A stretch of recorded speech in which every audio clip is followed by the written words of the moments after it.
여러분, 오늘 느헤미야 12장을 볼 겁니다.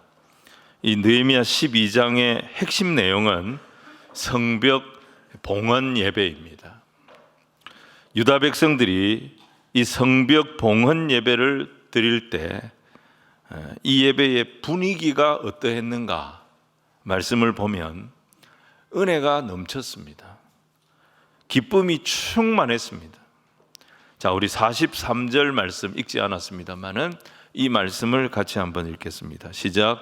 이날에 무리가 큰 제사를 드리고 심히 즐거워하였으니 이는 하나님이 크게 즐거워하게 하셨음이라. 부녀와 어린 아이도 즐거워하였으므로 예루살렘이 즐거워하는 소리가 멀리 들렸느니라. 아멘. 여러분, 여기 이 짧은 한 절에 즐거움이라고 하는 표현이 몇 번 나옵니까? 4번 나옵니다. 4번.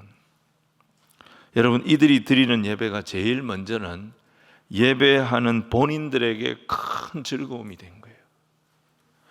두 번째로 이 즐거움이 하나님의 즐거움이 또 됐던 거예요. 세 번째로 이 즐거움이 세대를 뛰어넘습니다. 성별을 뛰어넘습니다. 남녀노소 전 세대가 함께 즐거워하는 예배가 되었습니다. 또 예루살렘 성벽을 뛰어넘었습니다. 주님을 전혀 알지 못하는 사람들에게도 이 기쁨이 흘러나가는 그런 예배가 되어졌다는 것입니다.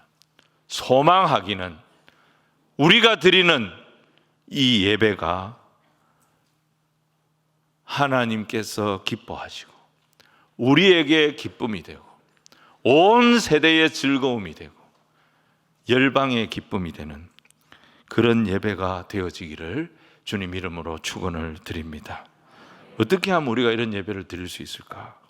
오늘 본문의 말씀을 통해 예배에 대해서 함께 은혜를 나누는 그런 시간이 되기를 주님 이름으로 축원합니다.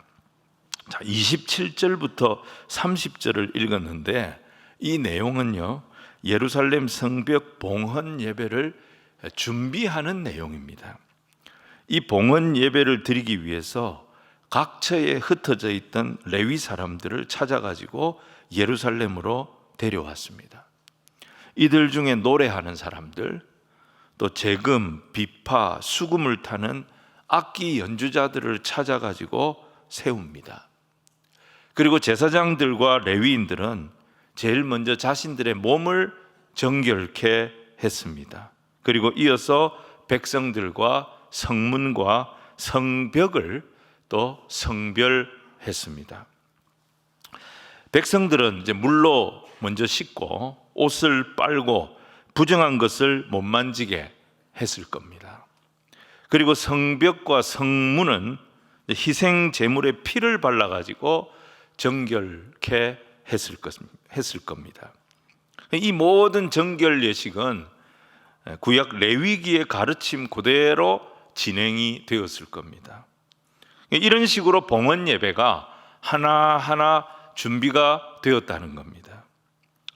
근데 우리가 지난주에도 한번 살폈지만 성벽 공사는 말이죠, 6장에서 이미 다 끝이 났습니다. 근데 오늘 완공된 이 성벽의 봉헌 예배가 몇 장에서 드려지느냐? 우리가 오늘 읽은 12장에서 드려지는 겁니다. 느헤미야서가 총 몇 장까지 있습니까? 13장까지 있습니다. 그러니까 거의 마지막 부분에 이 봉헌식이 드려지고 있는 것입니다. 6장에서 끝났는데 봉헌 예배는 거의 끝에 12장에서 이루어지고 있어요. 하나님께서 왜 이렇게 뜸을 들이실까요? 이렇게 뜸을 들이는 이유가 무엇일까요? 성벽 재건은 이미 6장에서 끝이 났지만 봉헌 예배가 이렇게 늦어진 이유는 하나님이 기뻐하시는 예배, 하나님의 기쁨이 되는 이 예배는 그냥 사람들이 많이 모인다고 되는 것이 아니라는 겁니다.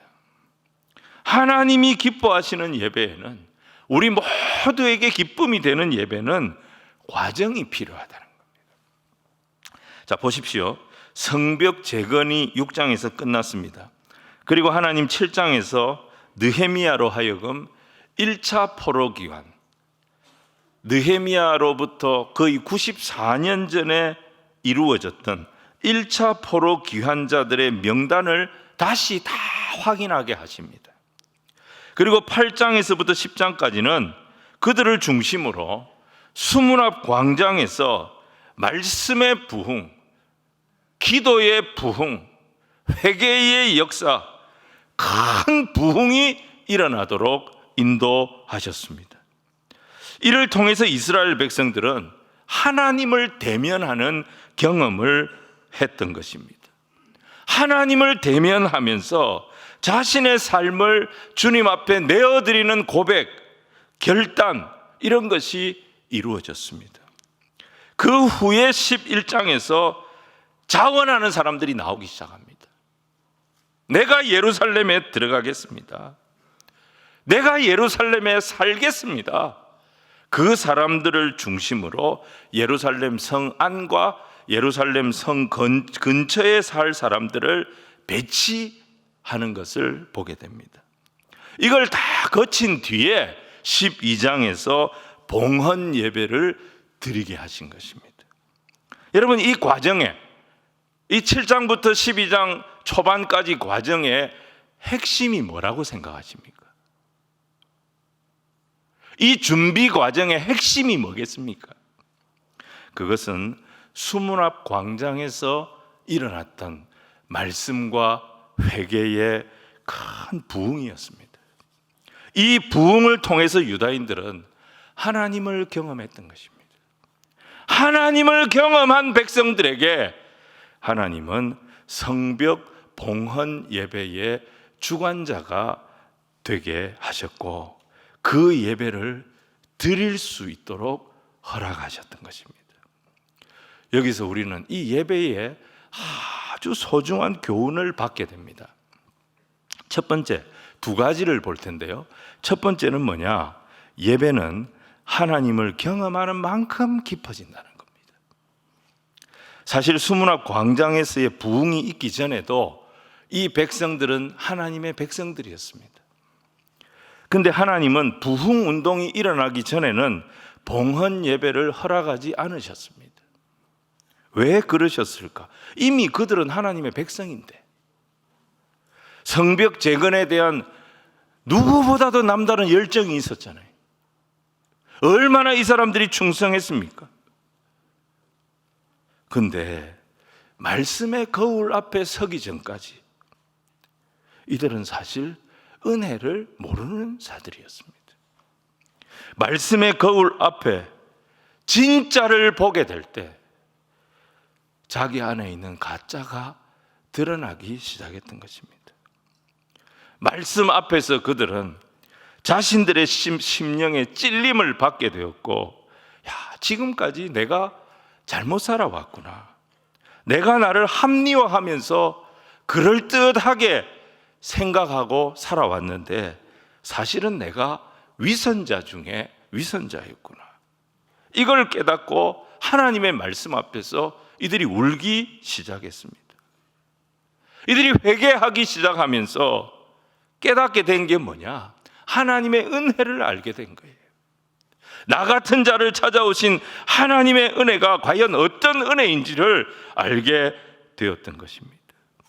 지금까지 그들은 자기 열심이었어요. 지금까지 그들은 자기 열정이었어요. 껍데기만 하나님의 백성들이었지 진짜 예배의 기쁨이 뭔지 모르는 자들이었어요.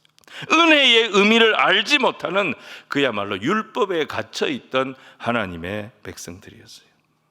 하나님이 원하시는 기쁨의 예배를 드리기에는 그 내면에 뭔가가 부족한 백성들이었던 것입니다. 그래서 하나님은 이들에게 비어있는 것, 이들에게 부족한 부분을 채워주시려고 7장에서 12장 26절까지의 이 과정을 먼저 밟게 하신 것입니다. 그 과정을 거치면서 이들은 자신들의 죄를 회개하기 시작했습니다. 삶의 변화를 결단하는 서명에 참여하기 시작했고, 이제는 우리가 성전을 지키고 우리가 성전을 살리는 자가 되겠습니다. 그 마음으로 이 불편하고 위험한 성 예루살렘에 들어가서 내 삶을 드리겠다고 자원하는 사람들이 많이 일어나게 된 것입니다. 하나님 이 과정을 다 거치게 하고 난 뒤에 성벽 봉헌 예배를 허락하셨던 거죠. 그래서 우리가 알게 되는 게 뭐냐면 하나님을 경험하는 것이 우선입니다. 예배는 하나님을 경험하는 만큼 더 깊어진다는 겁니다. 예배의 자리에 같이 앉아 있다 할지라도 하나님을 경험한 정도에 따라서 예배의 품질이 다 달라지는 것입니다. 시편 29편 1절 2절에 다윗이 이런 고백을 했습니다. 같이 한번 읽겠습니다. 시작. 너희 권능 있는 자들아 영광과 능력을 여호와께 돌리고 돌릴지어다. 여호와께 그의 이름에 합당한 영광을 돌리며 거룩한 옷을 입고 여호와께 예배할지어다. 여러분, 예배가 뭡니까? 다윗은 지금 예배가 뭐라고 말씀하고 있습니까? 여호와께 그의 이름에 합당한 영광을 돌리는 것이 예배라는 것입니다.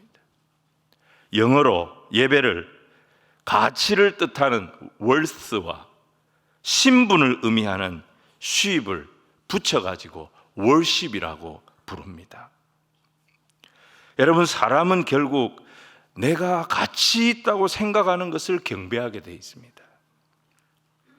근데 우리가 하나님을 예배한다고 말하면서, 하나님을 경배한다고 말하면서 하나님의 가치를 제대로 알지 못한다면 그게 어떻게 예배가 되겠습니까? 하나님의 존귀하심을 모르고 하나님의 영광을 알지 못하면서 우리가 어떻게 하나님을 예배할 수 있겠습니까? 그분의 존귀와 그분의 영광을 모르면서 그분이 베풀어 주신 은혜가 과연 어떤 은혜인지 어떻게 알겠습니까? 은혜를 모르면 예배당에 나와 앉아 있어도 마음으로는 어떻습니까? 여전히 내가 가치 있다고 생각하는 그 엉뚱한 것을 예배하게 되는 것입니다. 어떤 분들은 이곳에 앉아서 하나님을 예배합니다. 베푸신 은혜를 기뻐하며 그 은혜에 감격하며 하나님께 영광을 올려드리고 하나님을 찬양하는 예배를 드립니다. 그런데 어떤 분들은 여전히 이곳에 앉아서 돈을 예배합니다. 이곳에 앉아서 자신의 체면, 자신의 자존심을 예배합니다. 또 어떤 분들은 자기의 만족을 예배합니다. 시편 29편 이 다윗의 고백은요, 사무엘하 6장의 상황과 연결되는 고백입니다. 사무엘하 6장에 무슨 내용이 나오느냐? 다윗이 왕이 되고 난 뒤에 다윗성에 여호와의 언약궤를 옮겨옵니다. 이 여호와의 언약궤를 옮겨오는데 다윗이 이제 성공하는 내용이 나옵니다. 이 예루살렘에 언약궤가 들어오는 날, 다윗이 성문을 통과해서 언약궤가 들어오는 것을 보고 춤을 추기 시작합니다. 다윗이 여러분 이 언약궤를 얼마나 어렵게 모셔왔습니까? 기럇 여아림 아비나답의 집에 20년 동안 방치되어져 있었습니다. 언약궤가. 이거 모셔오려고 다윗이 얼마나 노력했습니까? 근데 모셔오다가 사고가 터졌어요.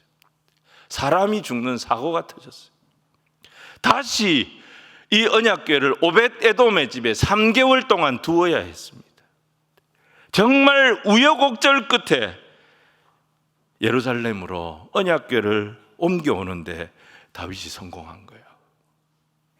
언약궤가 들어올 때 다윗이 춤을 추는데 그가 입은 옷이 흘러내리는 것도 모르고 춤을 추면서 기뻐했습니다. 그런 똑같은 광경, 언약궤가 들어오는 이 똑같은 광경을 보면서 다윗의 아내 미갈의 반응은 어떠했습니까, 여러분? 그녀는 언약궤를 왕궁 창문을 통해서 내려다봤습니다. 그리고 언약궤 앞에서 춤추는 다윗을 창피하게 생각했습니다. 업신여겼습니다. 그래서 다윗이 집으로 들어왔을 때 미갈이 이렇게 말합니다. 사무엘하 6장 20절 말씀을 표준 세번역으로 한번 우리 같이 읽어보겠습니다. 시작. 다윗이 자기의 집안 식구들에게 복을 빌어주려고 궁전으로 사울의 딸 미갈이 다윗을 맞으러 나와서 이렇게 말하였다. 오늘 이스라엘의 임금님이 건달 패들이 맨살을 드러내고 춤을 추듯이 신하들의 아내가 보는 앞에서 몸을 드러내며 춤을 추셨으니 임금님의 채통이 어떻게 되었겠습니까? 여러분, 이 미갈의 표현은 아주 세련된 표현이에요. 미갈은 공주 출신이에요. 아버지가 왕이었어요. 왕실에서 배운 표현이에요. 험한 표현을 쓰지 않아요. 그런데 그 내용은 어떻습니까? 아주 냉소적이에요. 다윗을 하대하는 내용이에요. 그때 다윗이 뭐라고 대답을 합니까? 21절 22절을 우리 같이 한번 읽겠습니다. 시작. 다윗이 미갈에게 이르되 이는 여호와 앞에서 한 것이니라. 그가 네 아버지와 그의 온 집을 버리시고 나를 택하사 나를 여호와의 백성 이스라엘의 주권자로 삼으셨으니 내가 여호와 앞에서 뛰놀리라. 내가 이보다 더 낮아져서 스스로 천하게 보일지라도 네가 말한 바 계집종에게는 내가 높임을 받으리라 한지라. 여러분, 다윗의 표현은 미갈의 표현에 비해서 굉장히 거칠고 어떻게 보면 무식한 표현이에요. 여러분, 아무리 화가 나도 너가 아버지 이런 말은 함부로 하는 게 아닙니다. 부부간에 부부 싸움 할 때 집안을 끌어들이면 이제 끝나는 겁니다. 미갈은 뭘 중요하게 생각했냐면 다른 사람들의 시선이었습니다. 자기 체면, 자기 채통, 자기 자존심, 이게 제일 중요한 여자였습니다. 그런데 다윗은 뭐라 그럽니까? 그 체면? 그거 다 뭉개진다 할지라도 나는 사람의 시선보다 하나님의 임재가 더 중요하다. 나 같은 자를 이스라엘의 주권자로 삼아주시고 내 성에 와주신 하나님 앞에 내가 어떻게 춤추지 않을 수 있느냐? 여러분, 똑같은 언약궤 앞인데 왜 이렇게 미갈과 다윗의 반응이 전혀 다른 반응이 나올까요? 하나님 경험이 다른 거예요. 다윗에게 하나님은 너무 고마운 분입니다. 아무도 그를 알아주지 않았어요. 그 부모도 그를 알아주지 않았어요. 근데 하나님은 그를 찾아오셔서 그에게 기름을 부어주셨고 모든 상황에서 그를 지켜주셨고 그를 보호하셨고 여기까지 인도하여 주셨던 것입니다. 그래서 그 하나님을 생각하면 은혜가 떠오르고 하나님의 은혜를 생각하면 눈물이 났고 그런 존재가 바로 다윗에게 하나님이셨습니다. 그 하나님의 언약궤가 들어오는 것이 너무너무 고마웠던 것입니다. 그래서 다윗은 춤을 추며 기뻐했던 것입니다. 반면에 미갈은 어떻습니까? 언약궤가 들어올 때 왕궁 창문 너머로 내려다보면서 다윗을 업신여겼습니다. 다윗을 이해할 수가 없어요. 왕이 돼가지고 채신머리 없이 옷이 벗어지는지도 모르고 저렇게 춤이나 추고 신하들이 어떻게 생각할까? 말은 안 해도 신하들의 부인들이 왕을 보고 뭐라고 생각할까? 나를 보고 뭐라고 생각할까? 아이고 창피해라. 미갈과 다윗은 하나님 경험이 달랐던 것입니다. 예배는 하나님을 아는 만큼 깊어지는 겁니다. 요즘 날씨가 얼마나 좋습니까? 이런 좋은 날씨에 주차장은 갈수록 없어지고 있지요. 점심도 안 주는 이런 교회에 여러분 이렇게 예배 드리러 나오시는 여러분들 얼마나 귀합니까? 여러분, 이렇게 예배하는 우리 모두에게 다윗이 하나님의 임재 앞에 경험하며 올려드렸던 그 예배의 기쁨이 충만한, 다 부족해도 하나님을 알기에 그 하나님의 은혜 안에 드려지는 이 예배의 기쁨으로 충만한 예배가 오늘 우리가 드리는 예배 되기를 주님 이름으로 축원을 드립니다. 호세아 6장 3절 그러므로 우리가 여호와를 알자, 힘써 여호와를 알자. 그의 나타나심은 새벽 빛같이 어김없나니. 하나님을 알면 알수록 이 하나님이 어떤 분이냐, 아침에 해가 떠오르는 것처럼 어김없이 나를 찾아오시는 하나님, 비와 같이, 땅을 적시는 늦은 비와 같이 우리에게 임하시리라 하니라. 사랑의 주님, 하나님을 아는 만큼 우리의 예배가 더 깊어질 줄로 믿습니다. 유다 백성들로 하여금 이 예배의 기쁨, 진정한 예배, 하나님을 알아가고 하나님을 경험하는 이 예배의 기쁨을 알게 하시려고 7장부터 12장까지 이 과정이 필요했고, 수문 앞 광장에서 하나님을 직면하는 회개와 부흥의 시간이 필요했던 겁니다. 이 시간 저는 여러분들을 축복하기 원합니다. 하나님을 알아가는 일에 진보가 있어서 더 깊은 예배, 세상과 나는 간 곳 없고 구속한 주만 보이는 예배, 이런 예배를 드리는 우리 모든 성도님들 되시기를 주님 이름으로 축원을 드립니다. 또 한 가지는 성벽 봉헌 예배에서 우리가 보게 되는 것이 우리의 삶의 예배 자리가 예배의 자리가 되게 하라는 것입니다. 내 삶의 자리가 예배가 되게 하라는 것입니다.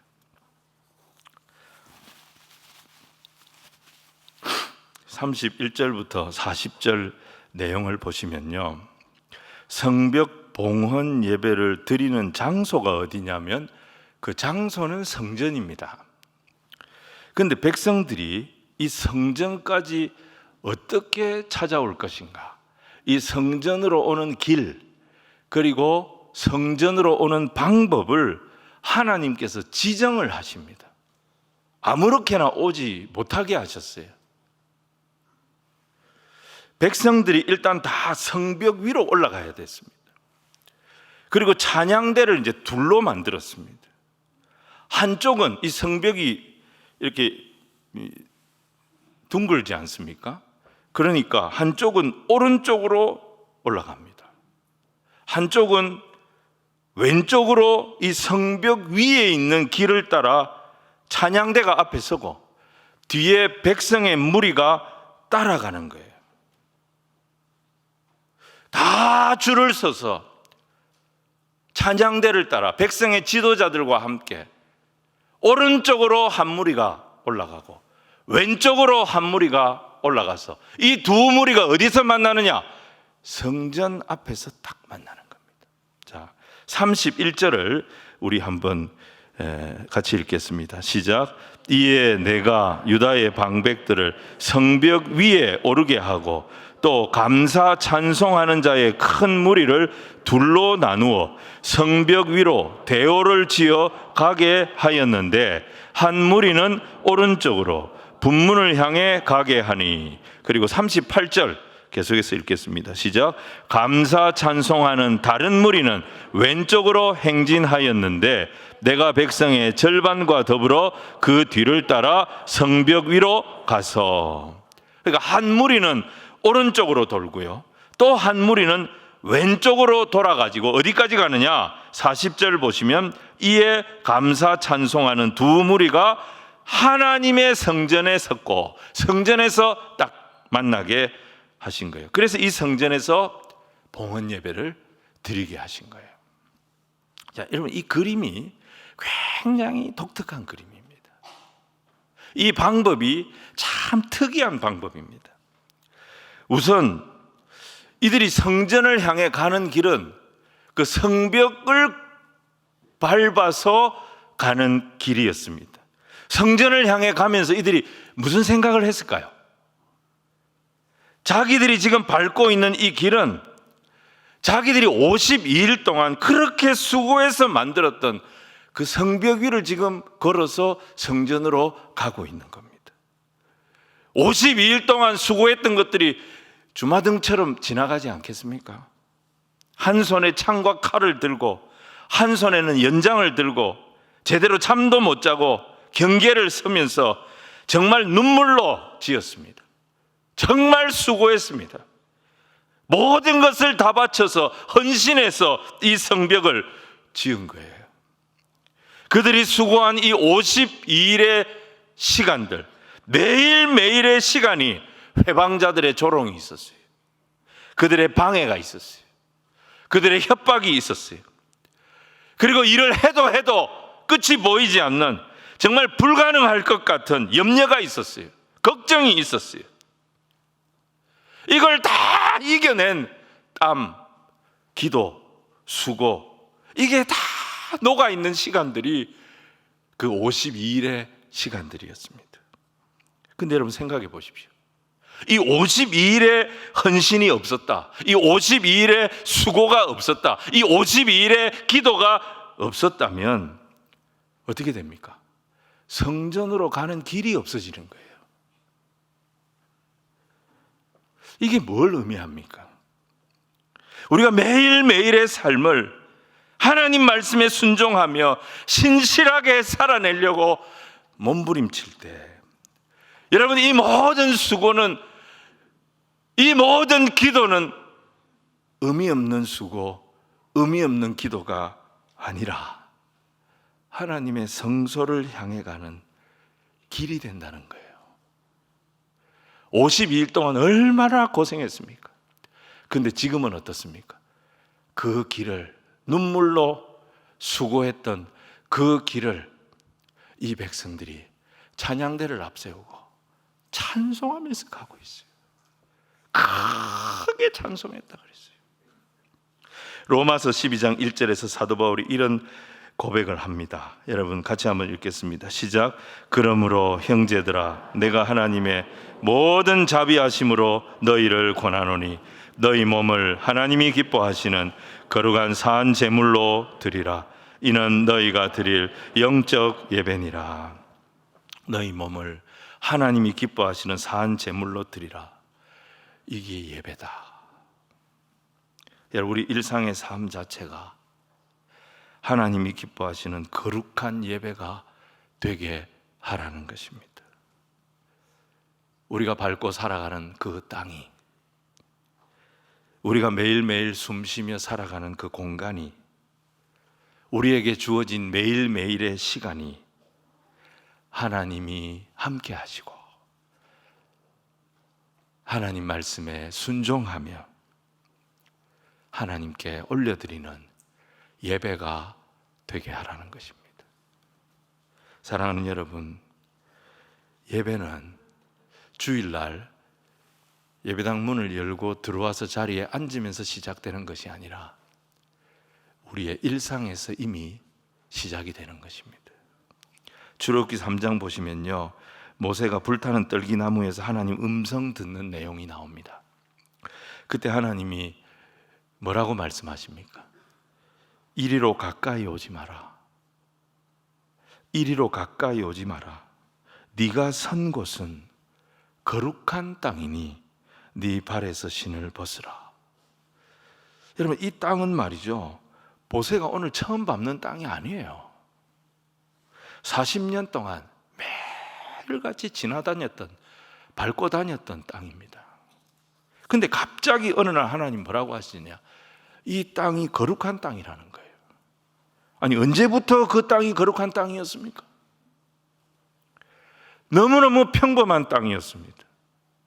근데 그 평범한 땅이, 매일같이 밟고 다녔던, 40년을 모세가 밟고 다녔던 그 땅이 여호와의 음성이 들리는 땅이 될 때, 그 땅은 여러분 모세의 인생을 바꿔놓는, 모세가 생각했던 자기 인생의 그림을 바꿔놓는 그런 거룩한 땅이 되었던 것입니다. 여러분, 40년 동안 모세가 이 땅을 밟고 다니면서 많이 절망했을 것입니다. 한숨 쉬고 후회하고 탄식하고, 야, 내 인생이, 그 잘 나가던 내 인생이 이렇게 다 날아가는구나 탄식하며 걸었던 땅이었을 겁니다. 마찬가지입니다. 여러분, 우리가 밟고 살아가는 이 땅이 절망의 땅일 수 있습니다. 다 탄식의 땅일 수 있습니다. 고통의 땅일 수 있습니다. 눈물의 땅일 수 있습니다. 하지만 우리가 밟고 살아가는 이 땅에서 우리가 다시 하나님의 음성을 들을 수만 있다면 이 땅은 우리의 인생을 바꾸는 하나님의 거룩한 땅이 되어질 수 있음을 믿으시기를 바랍니다. 내가 선 땅에서 주님의 음성을 들으십시오. 주님의 이름을 부르십시오. 그곳이 어디든 그곳에서 주님을 예배하십시오. 아무리 척박해 보여도 그곳에 말씀의 씨앗을 뿌리는 저와 여러분이 되기를 원합니다. 하나님이 함께 하시고 하나님이 말씀하시고 하나님이 역사하시면 변화는 얼마든지 시작될 줄로 믿습니다. 이름만 대면 알만한 그런 한 유명한 목사님의 간증이에요. 이 목사님이 이제 신학을 좀 늦게 하셔서 목사가 이제 뒤에 되셨어요. 근데 한국 교회를 대표하는 참 그런 큰 종이 됐습니다. 근데 이분이 이제 결혼을 했을 때는 아직 목회를 하기 전이었습니다. 거의 매일을 술독에 빠져서 사는 완전 엉터리 집사였습니다. 매일 술에 취해가지고 새벽 2시, 3시에 집에 들어오는 사람이었어요. 한번 술 먹다가 객기가 발동하면 사모님이 성악을 전공했어요. 그 사모님을 술집에 불러가지고 술집에서 자기 친구들 앞에 노래를 시켰습니다.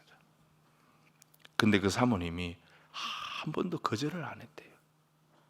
실은 내색도 안 보였대요. 그래서 원래 성품이 착해서 그러는 줄 자기는 알았던 거예요. 근데 어느 날, 그날도 새벽 2시가 넘어가지고 술에 취해가지고 집에 들어가는데 이분은 새벽 2시고 3시고 집에 들어갈 때는 항상 벨을 눌렀답니다. 온 식구들 다 깨워가지고 자기를 맞이하게 하고 밥상 차려라! 그래가지고 새벽 2시에 밥 먹고 잤다는 거예요. 근데 그날 들어가는데 주문이 손을 딱 여는데 주문이 열쇠가 딱 잡히는 거예요. 그래서 그날은 벨을 안 누르고 열쇠로 문을 열고 들어갔다는 거예요. 다 자고 있었어요. 사모님도 방에서 남편을 기다리다가 책상에 엎드려 가지고 잠이 들어 있었어요. 근데 그 머리맡에 노트가 한 권 딱 이렇게 펼쳐져 있더랍니다. 평소에는 그런 거 신경도 안 썼는데 그날 밤에는 이 노트에 무슨 글이 쓰여져 있나 궁금하더래요. 그래서 그 노트를 빼가지고 읽어봤습니다. 근데 이런 글이 적혀 있더랍니다. 나는 오늘도 버스를 타고 수유리 너머로 갔다. 시골길을 하염없이 걸으면서 오늘도 변함없이 죽음을 생각했다. 약을 먹고 죽을까? 손목을 그어 죽을까? 그러나 그것은 내가 취할 길이 아님을 다시 한번 확인하고 되돌아왔다. 나를 살리기 위해 십자가에서 돌아가신 주님께서 주님의 뜻을 위해 내게 주신 남편이니 나는 그를 사랑해야 한다. 나는 할 수 없지만 주님이 사랑하라 말씀하시니 나는 그를 사랑해야 한다. 주님 도와주세요. 나의 약함을 주님께서 아시잖아요. 그 사모님은 천사가 아니었습니다. 매일매일 죽음을 생각하는 약하고 약한 여인이었습니다. 이분에게 이 방탕한 남편과 사는 삶 자체가 그녀에게는 지옥이었습니다. 이런 남편과 사느니 차라리 내가 죽었으면 좋겠다. 약 먹고 죽을까? 손목을 끊고 죽을까? 근데 이 사모님에게는 주님을 바라보는 눈이 살아 있었습니다. 주님의 음성을 듣는 귀가 열려 있었습니다. 자기 힘으로는 도저히 감당할 수 없는 그런 환경이었지만 그곳에서 주님의 부르심에 순종하고 또 순종하는 그런 일상을 살았을 때 이분의 삶은 그 허랑방탕한 남편의 인생을 바꿔버렸고 그 가정을 다시 살려내는 예배가 되어졌던 것입니다. 유다 백성들이 얼마나 조롱을 당했습니까? 얼마나 많은 협박을 당했습니까? 회유하는 자들의 회유가 얼마나 많았습니까? 근데 그 속에서 그들은 결단했고 그들은 수고했고 그들은 순종했어요. 그 52일의 시간이 있었기 때문에 성전에 들어가는 길이 열렸던 것입니다. 매일매일 답이 보이지 않는 길을 우리가 가야 할 때가 있습니다. 하지만 나는 갈 수 없어도 하나님의 뜻에 순종하며 한 걸음 한 걸음 그 거칠고 험한 길을 걸어간다면 그 길이 여호와의 지성소로 들어가는 길이 되도록 하나님 만들어 주실 줄로 믿습니다. 그래서 예배는요, 예배당에서만 드리는 게 아니에요. 우리의 주일 예배가 더 깊은 하나님의 임재를 경험하는 그런 예배가 되기를 원한다면 주일까지 살아오는 우리의 인생 여정들이 주님의 뜻에 순종하는 그런 여정이 되어야 되지 않겠습니까? 그렇게 한 걸음 한 걸음 험하고 높은 이 길을 싸우며 나아갑니다. 한 걸음 한 걸음 주님 향하여 걸어간다면 우리가 주일 이곳에 앉았을 때 어떻게 하나님이 우리에게 지성소의 문을 열어주시지 않겠습니까? 사랑하는 성도 여러분, 이 한 주간도 지성소를 향해 나아가는 저와 여러분의 일상의 예배에 주님의 임재와 주님의 함께 하심과 주님의 인도하심이 더 충만하시기를, 이 삶을 살아냈던 주의 백성들, 성전 문을 열고 이곳에 와서 임내의 찬송을 드릴 때 지성소의 문을 활짝 열어주시고 우리 한 사람 한 사람 안아주시고 우리의 눈에 눈물을 닦아주시고 우리를 위로하시고 새 힘을 주시는 그 하나님을 경험하는 주일의 깊은 예배 감당하도록 인도하여 주실 줄로 믿습니다.